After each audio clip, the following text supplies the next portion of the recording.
제가 볼 때 지금 최근에 이 유로존 위기의 두 가지 어쨌든 당면한 상황에서는 그리스가 이렇게 유로존에서 떨어져 나갈까 하는 문제, 또는 떨어져 나간다면 어떤 방식으로 떨어져 나갈까 하는 문제하고, 다른 하나는 이 위기가 본격적으로 이게 스페인으로, 사실 어찌 보면 본격적으로 스페인에 이제 전파가 됐는데 이게 어떻게 드러날까 하는 문제인 것 같습니다. 한 작년 또는 재작년만 하더라도 이 스페인의 경우에는 뭐 질서 있는 태각 뭐 이렇게 이야기하면서 별 문제 없는 것처럼 이야기를 소위 유럽의 지배자들은 이야기를 했거든요. 한데 실제로 뭐 그 조그만 나라가 떨어져 나간다고 하니까 지금 온갖 이렇게 파장들이 지금 나타나고 있는데, 뭐 일부 연구소들에서는 그리스가 만약에 떨어져 나가면 5천억 유로나 1조 유로 정도의 손실이 있을 거다. 뭐 그것도 사실상은 제가 지금 여기 근래에도 많은 사람들의 이 말을 인용해 놓고 있지만, 여기서 나오는 수치들은 전부 다 이렇게 피상적인 어떤 추정치이지 정확하다고 볼 수가 없습니다. 제가 볼 때 그거는 저도 모르고 그 사람들도 모르고 그리고 뭐 아무도 모르는 것 아닌가. 나중에 이 결산할 때야 좀 정확하게 알 수 있는 것 아닌가 하는 생각이 드는데, 어쨌든 질서 있는 태각이라는 게 거의 불가능한 지금 이런 상황이라고 보여집니다. 폴 크루그만 같은 경우는 만약에 그리스가 떨어져 나간다면 그 남아있는 16개 국가 중에 또 가장 취약한 국가가 떨어져 나갈 수밖에 없을 거고, 이렇게 해서 눈사태 효과가 나타날 수밖에 없지 않느냐, 뭐 그런 이야기를 이렇게 지적한 바도 있습니다. 그래서 지금 이 6월 17일인가요? 아마 다음번 그리스의 총선 결과를 두고 또 유럽의 지배자들이 또 그리스를 어떻게 또 처리할지, 여기에 따라서 좀 어느 정도 그리스 사태가 뭐 어떤 방식으로든 정리될 것 같고요. 다른 하나가 지금 계속 스페인의 국채 금리가 올라가고 있다는 게 유럽 지배자들로서는 되게 좀 전전긍긍하게 만들어놓은 이렇게 요소인 것 같습니다. 그런데 이런 어떤 일들이 벌어지게 된 커다란 요인 두 가지를 뽑자면, 하나는 아무래도 2007년, 8년부터 시작된 미국 서브프라임 모기지 위기로부터 시작된 그 위기가 지금 유로존을 강타했던 거라고 이렇게 볼 수 있고요. 이런 위기 상황에서 소위 이렇게 이렇게 단일 통화 제도, 즉 유로존을 형성한 게 이 위기를, 또 그 내부의 구조적인 어떤 취약점이 위기를 훨씬 더 가중시킨 것 같습니다. 그래서 저는 이 유로존의 등장 배경은 전 두 가지라고 이야기할 수 있는데, 하나는 유럽의 지배자들이 미국 또는 달러에 대항해서 자신들의 어떤 이렇게 헤게모니를 장악하고자 하는 그런 제국주의적인 어떤 의도에서 추진됐다는 점이라고 볼 수 있고요. 또 다른 하나는 이 유럽을 이렇게 통합시킴으로 인해서 그들의 자본들의 어떤 비용을 줄이고, 또 이 소위 신자유주의적인 어떤 그런 이렇게 모델을 또 다른 나라에 또 이렇게 강요함으로 인해서 노동자들을 공격하기가 훨씬 더 쉬운 그런 어떤, 즉 자본을 위한 유럽연합을 만드는 것이 이제 두 번째 목적이 아니었나 하는 생각이 듭니다. 즉 이렇게 해나가는데 한 가지 재밌는 사실은 뭐냐면, 어떤 사람은 이렇게 어떤 농담식으로 이야기하는데, 이렇게 그러니까 1992년에 마스트리히트 조약이 만들어지고 1999년에 유로존이 등장하면서 했는데, 이 소위 구성이 얼마나 취약하냐면은, 잘 나갈 때만 예상했고 못 나갈 때, 즉 위기가 빠질 때 어떻게 그게 대처할까에 대한 규정이나 거기에 대한 대처 방안은 하나도 없다는 겁니다. 그래서 어떤 사람은 뭐냐면, 그리스는 절대 퇴출되지 않을 거다, 퇴출에 대한 프로그램이 전혀 없기 때문에 뭐 이런 이야기까지 하는, 사실상 어찌 보면 그리스 비극이 이제 다시 비극으로 나타나는 이런 일들인데요. 어쨌든 이렇게 만들어진 유로존의 구성에, 이 유로존이 등장하면서 한 지난 10년 또는 그러니까 이 위기가 본격적으로 나타나기 시작한 한 11년 동안의 그런 과정들을 보면은, 한편에서는 또 경쟁력이 있는 북유럽들, 사실 네덜란드나 독일 이런 데서는 경쟁력이 있고 또 이렇게 수출 통한 무역 흑자가 있으니까 그 잉여 자본들이 많이 생겨났습니다. 그리고 그것이 남쪽 지역으로, 즉 남부 유럽에 해당하는 피거스 국가들로 대출이 이렇게 이루어지게 됩니다.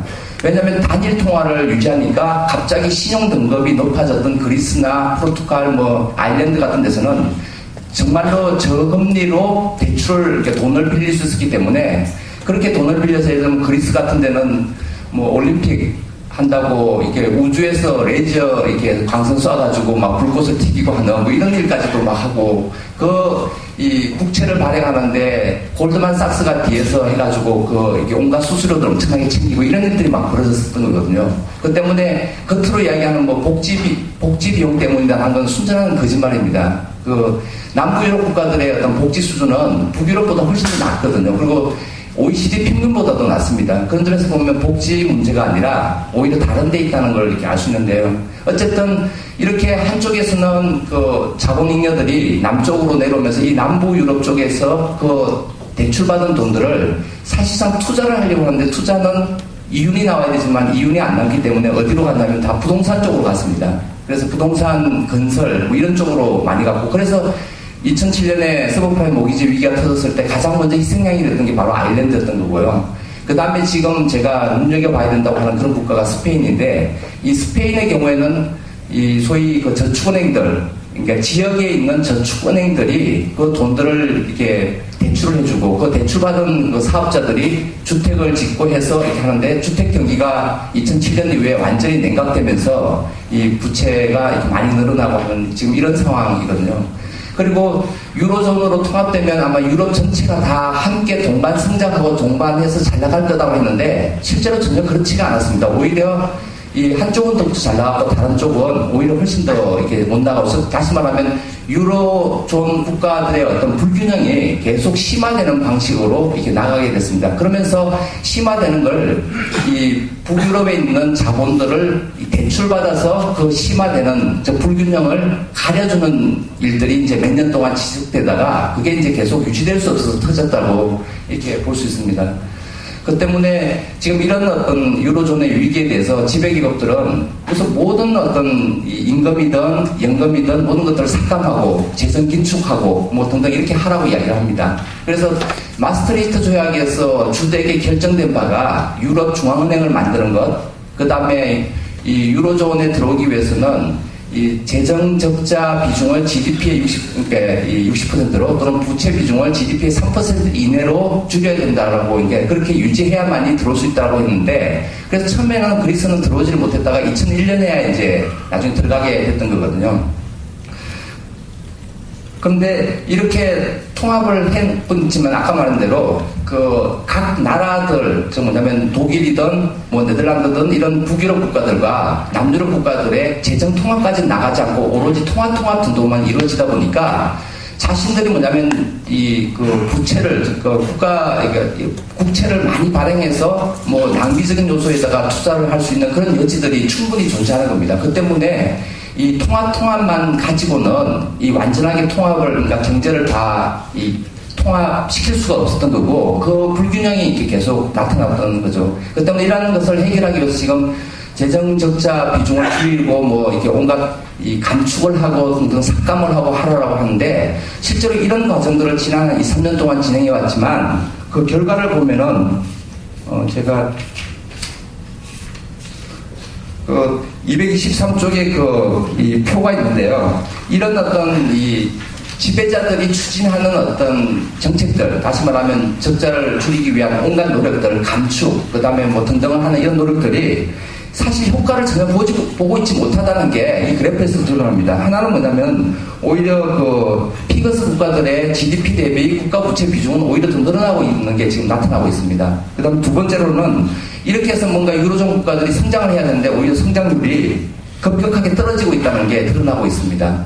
이건 다시 말하면 뭐 적자를 줄이고 임금 삭감하고 공무원 이렇게 뭐 정년 이거 제한하고 뭐 등등 연금 없애고 뭐 이렇게 하면 뭔가 살아날 거라고 그랬지만 전혀 살아나고 있지 않다는 거죠. 이런 점에서 보면 그리스에 대한 어떤 구제금융이 그리스 민중들을 위한 게 아니라 그리스에 돈을 빌려줬던 독일이나 프랑스, 이탈리아 은행들을 구제금융해 주는 거라고 이렇게 볼 수 있습니다.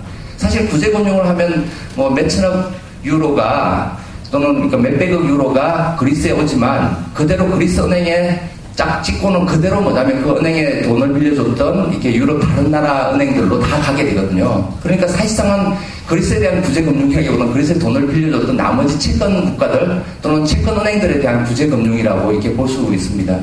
그래서 이 사실 그리스가 부도가 나게 된다면 그리스에 이거 뭐 국채를 보유하고 있거나 그리스에 대출해줬던 그런 은행들이나 국가들은 자기 자본, 다시 말하면 이 자산이나 자기 자본이 줄어들게 될 거고, 그러면 안 그래도 지금 유럽의 은행들이 되게 재정적으로 취약해서 바젤2 협약에 의해서 뭐 자기 자본 비중을 그러니까 그 전체 자산의 8%를 유지하더라는데 요즘은 더 올려서 아마 바젤 3가 곧 나올 텐데 훨씬 더 강화된 형태로 나타날 텐데 지금은 9%를 유지하도록 하고 있는데 만약에 그리스 채권이 전부 다 그리스가 만약 부도가 나게 되면 그리스 채권 자체의 가치가 그러니까 액면가가 그러니까 그 장부 가격이 제로가 되면서 자기 자산이 전부 다 줄어드니까 자기 자산 또는 자본을 더욱더 확충해야 되는 문제들이 생기게 되는 거거든요. 그래서 지금 그리스의 문제는 단지 그 조그만 나라의 문제가 아니라 유럽에 있는 여러 이렇게 국가들과 그 다음에 주요 은행들이 이 자신들의 지금은 거의 뭐 이 정급본드에 해당되는 그런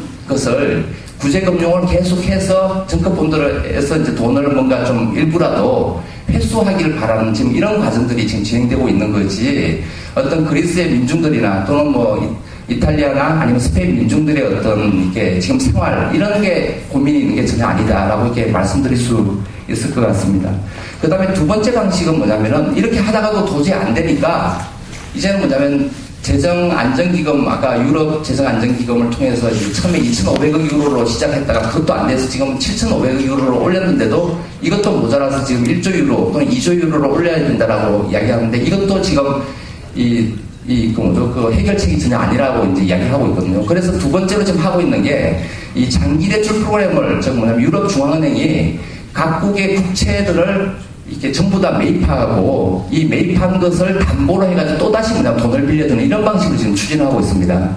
그게 사실 유럽 중앙은행은 원래 취지는 자신들의 어떤 규약상으로는 뭐 국채를 사거나 이런 걸 하지 못하게 돼 있었거든요. 단지 유로화를 이 통화를 관리하는 것이 주된 목표였는데 워낙 상황이 심각하게 돌아가다 보니까 이 뭐 스페인이든 이탈리아든 이런 국채 발행할 때 유럽 중앙은행이 다 이렇게 매입해주고 하는 이런 방식으로 지금 추진되고 있습니다. 이건 다시 말하면 미국판 양적 완화라고, 그러니까 유럽판 양적 완화라고 이렇게 볼 수 있는데 이렇게 해가지고 지금 또 작년 10월달, 11월달에 그리스의 두 번째 사태가 터졌을 때 그 또 국채 프로그램을 시작했고 그래서 지금 잠시 그 소위 시간을 지금 벌었던 셈이거든요. 그러다가 또다시 최근에 또 위기가 이렇게 벌어지고 있는 이런 상황입니다.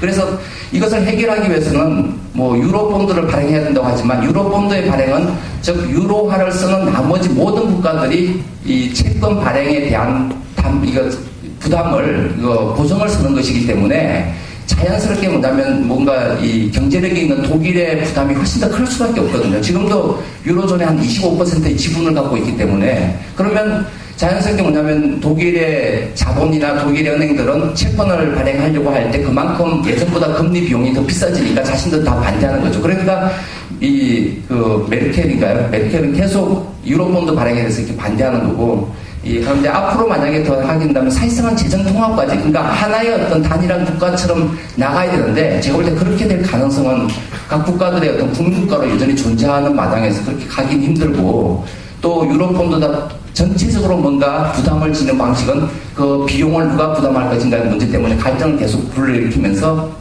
진행되지 않을까 하는 생각이 듭니다. 그래서 이런 문제들이 제가 볼 때는 만약에 달러와 같은 아무리 달러와의 가치가 뭐 이렇게 떨어진다 하더라도 그래도 미국이라고 하는 국가가 뒤에 최후 대부자처럼 이렇게 국가가 존재하고 있기 때문에 하지만 유럽 중앙은행이나 아니면 유로화는 여러 국가들의 연합으로 그걸 부담하겠다고 하지만 사실상 누가 부담할지 손실의 배분에서는 각축을 벌이기 때문에 쉽지가 않은 이런 문제일 거라고 저는 생각을 합니다. 그래서 앞으로는 제가 볼 때는 이 그리스가 어떻게 될지, 그 다음에 스페인, 아니면 이거 프랑스로 그 위기가 전이되는 규모나 방식, 이걸 두고서 또 아마 엄청난 갈등이 지금 빚어지지 않을까 하는 생각이 듭니다. 지금 최근에도 그리스 상황을 두고서 하루가 다르게 지금 막 이렇게 온갖 지표들이 요동을 치고 하는, 그 다음에 뭐 유럽 이게 지도자들이 만난 다음에 희망 섞였다가 만난 결과를 보고서 또 절망에 빠지기도 하고 뭐 이런 일들이 지금 반복되고 있는 상황이라고 볼 수 있습니다. 여기에 대해서 좀 좌파들에 대해서 이렇게 논의들을 보면 제가 이제 좀 찾아서 조사한 건 한 두 가지 정도였는데요. 우선 아마 공통적인 태도는 뭐 임금 삭감이든 연금 삭감이든 복지비 지출 삭감이든 이런 데 대해서는 다 반대하고 또 구제금융을 그렇게 딱 들어왔다가 바로 외국 이게 은행들로 나가는 것에 대해서 가로막고 오히려 그런 구제금융이 제대로 쓰일 수 있도록 감시위원회를 건설하고 그 다음에 부실 은행들에 대해서는 국유화시키고 하는 이런 어떤 조치를 취하자라고 하는 점에서는 아마 좌파, 특히 급진 좌파들의 경우에는 대부분 공감대가 형성되어 있는 것 같습니다. 하지만 최근에 좀 논란이 많이 되고 있는 게 바로 그리스의 이 소위 그렉시트라고 하는 그 그리스의 유로존 탈퇴 문제인데요. 제4 인터내셔널 소속의, 그러니까 뭐, 이렇게, 이 악닥으로, 이렇게, 이 악닥 과학위원회 소속에 있는 윌송 같은, 또 그 사람도 이게 제4 인터내셔널 소속이기도 한데요. 그 사람의 경우에는 그리스가 만약에 유로존에 떨어져 나와서 이 드라크마와 자기 동국의 예전의 화폐를 쓰게 된다면 아마 환율의 변화가 심할 거고, 또 만약에 그 무역 수지나 이런 것도 아주 나빠질 것이고, 그래서 거의 뭐 폐쇄적인, 그야말로 아우타르키 경제로 갈 수밖에 없기 때문에 이것은 대안이 아니다. 그렇기 때문에 떨어져 나오지 말고, 유로존에서 떨어져 나오지 말고, 유럽의 다른 국가들의 노동자들과 힘을 합쳐가지고 투쟁을 벌이면서 이 위기를 극복해야 된다. 좀 이런 논리를 펴고 있고요. 그 다음에 런던 대학 소아스에 있는 그 라파 비차스 같은 사람은 사실 유로존이라고 하는 게 노동자나 민중들을 위한 어떤 구조물이 아니라 바로 자본을 위한 구조물이고, 그 구조물 자체의 결함이 지금까지 심각하게 발견된 이런 상황에서 굳이 그렇게 남아있을 필요가 있느냐. 남아있는다는 것 자체가 이미 유로존에 있는 나머지 국가들이 그리스에 대해서 가하는 압박을 받아들인다는 걸 어느 정도 전제로 하고 있기 때문에 이것을 받아들이지 말고 오히려 유로존을 채무자가 그냥 당당히 우리 떨어져 나가겠다고 말하고 그냥 빠지는 게 오히려 맞는 거다. 좀 이런 주장을 하고 있습니다. 여기에 대해서 또 오나란이나 아니면은 윌송 같은 사람은 사실 그렇게 떨어져 나간다고 해서 뭔가 대안이 있냐. 오히려 뭐 더 상황이 나빠질 거고, 또 떨어져 나간다고 하더라도 그리스의 지배자들은 노동자들에게 이 온갖 내핍 정책들을 강요할 거 아니냐. 그리고 심지어는 잘못하다가는 이 프랑스의 나치처럼 이런 세력들이 오히려 준동할 수 있는, 극우 세력들이 준동할 수 있는 이런 빌미를 주는 것 아니냐, 라고 또 비판하고,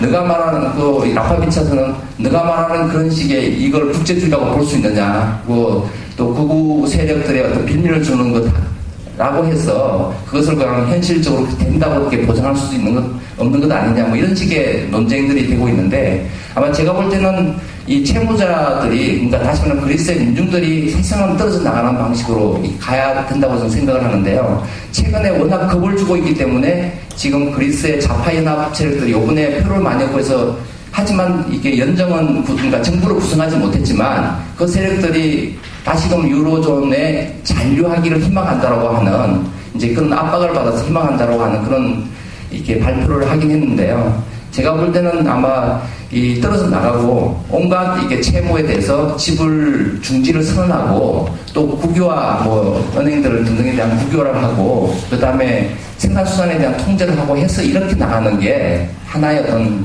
대안이지 않을까. 물론 그게 궁극적으로 사회주의라고 이렇게 말할 수는 없을지라도 어쨌든 지금의 위기를 해결하는 하나의 방식이지 않을까. 저는 그렇게 생각을 합니다.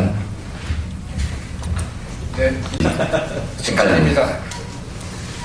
아까 일부 이야기하고 지금 이정훈 선생님 이제 앞에 발제까지는 그런 거예요. 뒤에 가서 이제 막 전술 문제가 딱 뛰쳐나오니까 아까 본 분위기가 확 달라졌거든요.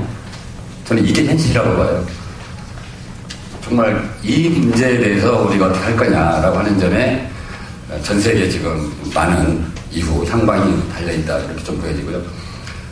이정훈 선생님 제출한 논문을 잘 봤습니다. 그래서 제 나름대로 토론문을 제출했거든요. 별표 있는 아마 19쪽부터 있으니까요. 나중에 한번 봐주시고요.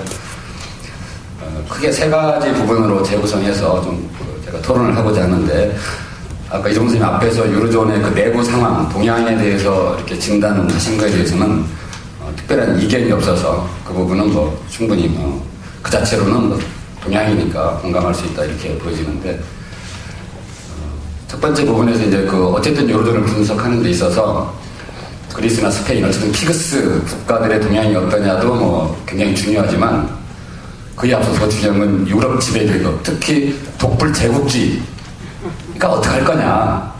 사실 이 문제거든요. 그걸 뒤집어 놓고 이야기하면 사실 그 문제고, 그걸 다시 역으로 뒤집어 놓고 얘기하면 피그스 국가들의 노동자 투쟁이 어떻게 될 거냐. 사실 이 문제예요. 이 향방이라고 하는 거는.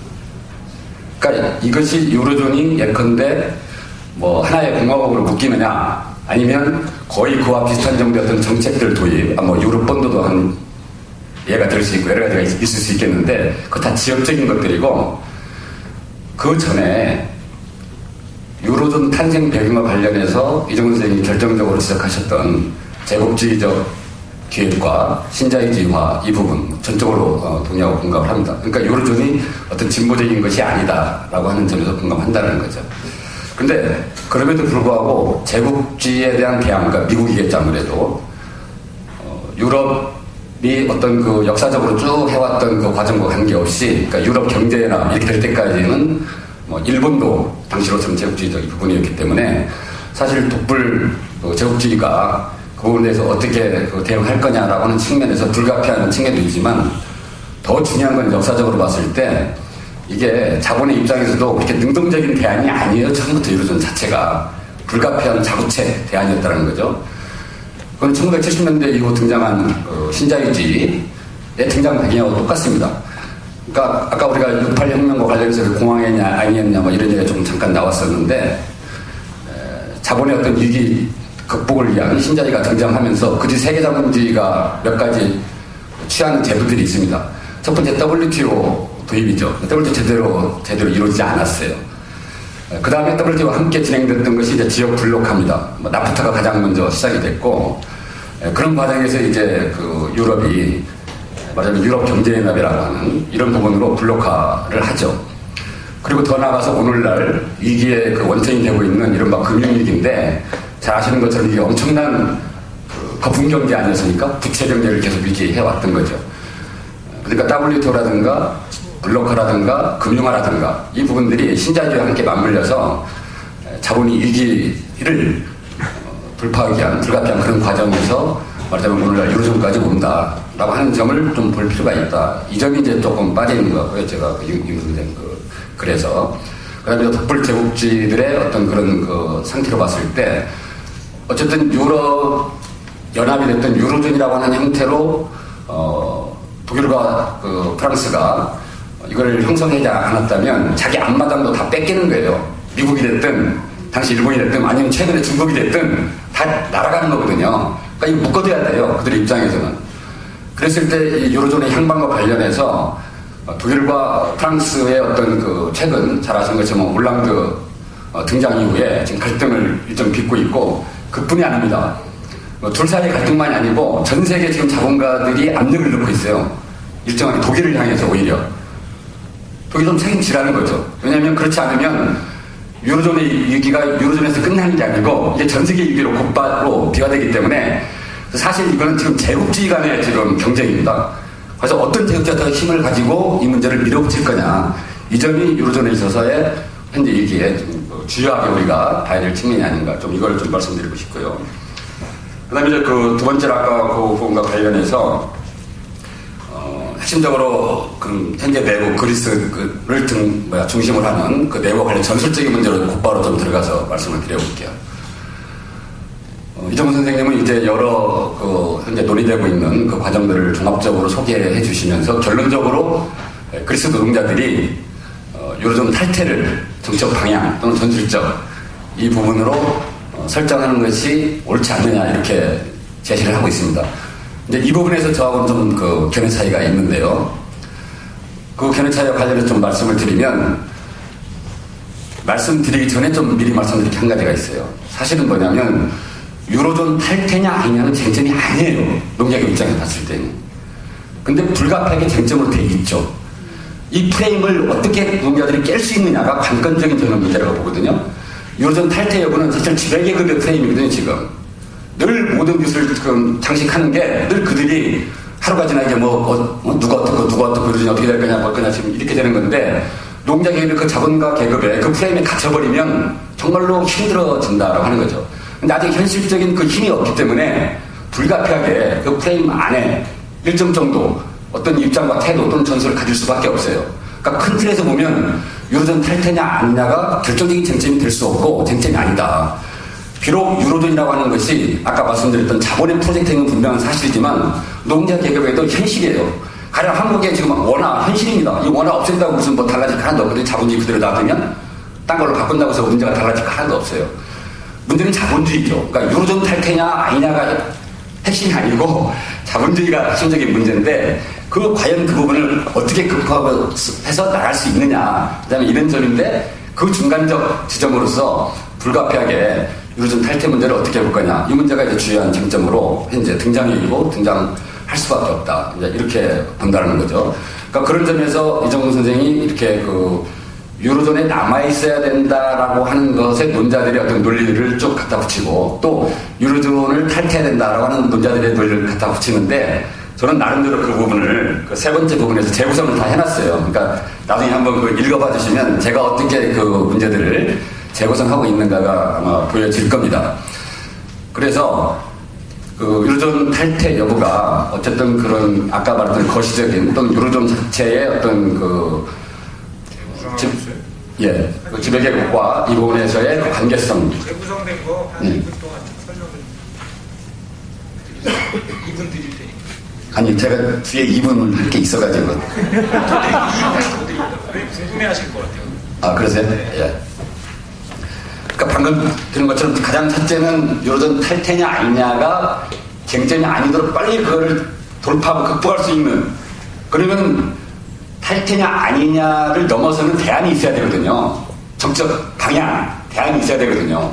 그러니까 그 점에 대해서 이정훈 선생님도 마지막에 얘기했던 것처럼 자본주의 철폐를 이렇게 말씀해 주셨는데 어쨌든 그런 대안 자체가 떠오르면 가령 유로존의 탈퇴가 됐든 안참 남아있든 다음이라는 게 있어야 돼요. 설령 이정훈 선생님이 말씀하신 대로 탈퇴한다고 가정하자고요. 그럼 그 다음 뭐냐라는 거거든요. 그럼 그게 일국자본주의인지 일국사회주의인지 뭔지가 나와야 돼요. 우리끼리라는 건지 뭘 어떻게 하자는 건지. 저는 일국자본주의도 안 되고 일국사회주의도 안 된다는 거예요. 다음 방향으로. 그러니까 그거를 먼저 얘기할 때 탈퇴냐 잔류냐 이런 문제는 하위 배치될 수밖에 없고 그거는 어떤 힘관계도 있는 거예요. 정책 방향도 있는 거지만 힘관계에 따라서 취할 수 있는 어쨌든 그런 문제다. 그게 첫 번째고 두 번째는 힘관계를 본다 하더라도 가령 현재 그 급진 좌파연합이 지난번에 총선에서 제2당이 됐어요. 지금 6월 17일에서 1당이냐 2당이냐 여론조사에 가면 그렇게 되고 있고 급진 좌파연합 자체가 혁명주의 정당은 아닙니다. 제가 알기로 기량주의 의회주의 정당인 건 맞는데 지난번 총선 전에 뭐라고 얘기를 했냐면 재협상하겠다 이거를 내걸었고 어제 뉴스를 보니까 꼭 유로존 탈퇴하려는 건 아닌 거다 좀 이렇게 하고 있어요. 그러니까 이런 점에서는 아까 강래희 선생님이 제출했던 문화와 좀 연결이 돼요. 왜냐하면 사람들의 심리와 이 부분들이 요동치고 있거든요 지금. 이게 어느 쪽으로 어느 향방을 택하느냐에 따라서 엄청난 그 심리적 갈등이나 이런 부분들이 요동치고 있기 때문에 단순히 경제적 이 부분뿐만 아니라 그런 문제에서는 또 어떻게 접근해야 되냐는 분명히 하나 우리가 도입해야 될 요소인 건 분명히 맞을 것 같거든요. 그러니까 그런 측면들이 있다는 거죠. 그랬을 때 현실적으로 아까 말하자면 탈퇴를 놓고 이야기를 하면 그 다음에 대한 대안이 없이 탈퇴라고 하는 건 제가 거의 무책임한 그 이야기일 수밖에 없고 특히 극우 세력이 말하자면 이 문제를 들고 나오고 있는데 여기에 대한 대처 방안이 있어야 돼요. 이게 같은 거거든요 지금. 대중들이 볼 때는 현상적으로 같은 거예요. 그러니까 같은 출발선에 설 수밖에 없어요. 유로존 탈퇴라고 하는 그 지점에서는. 그러면서도 다르다고 계속 이야기를 해야 돼요. 굉장히 어려운 일이거든요. 쉽지 않아요. 분리한다는 게. 그 점에 대해서. 그리고 의도하지 않았든 둘이 일정 수준에서는 각각 달리한다 하더라도 현실적으로는 제휴 관계가 나타날 수밖에 없어요. 이 문제를 어떻게 할 거냐가 없이 이거 해서는 안 된다라고 하는 부분이고 더 중요한 건 마지막으로 이제 이정훈 선생님 최종적인 대안으로 그 요구와 관련된 남녀가 북유럽 이 부분과 관련 것을 제출을 해주셨어요. 저는 그게 대안이라는 거죠 오히려. 탈퇴냐 아니냐가 대안이 아니고 바로 그런 요구들을 농자기금이 전면적으로 걸면서 탈퇴를 왜 하려고 합니까? 지금 부채 위기를 떠넘기려고 하는 것 때문에 탈퇴하자고 하는 거잖아요. 얼마든지 그 자체가 쟁점인 거니까 그거 갚을 수 없다. 니네가 책임져라. 라고 하는 것을 내걸고 농자기금 자기 투쟁을 하면서 해야 되는데 한 가지만 제가 여기서 덧붙였는데 경제적인 요구에다가 약간 추상적인 요구를 붙이셨더라고요. 이정훈 선생님은 뭐 민주주의 요구, 이주동자 요구. 그러니까 그게 중요하지 않다가 아니라 중요하죠. 그럼에도 불구하고 정말로 핵심적인 몰수 국유화, 분행에 대한 왜냐면 이게 다 지금 문제 핵심들이니까 몰수 국유화. 더 나아가서 유럽 사회주의 연방공화국. 이거 과거 아까 내년 이야기 나오는데 그건 좀 맥락이 다른 이야기입니다. 지금 이 얘기는. 어쨌든 이런 부분을 전면적으로 내걸 때 실제로 투쟁의 방향과 지금 현재의 동력이 분리되지 않고 일치된 선에서 확정을 해나갈 수 있다. 이렇게 생각합니다. 그래서 맞습니다. 어떻겠습니다. 아무튼 문제는 자본주의다.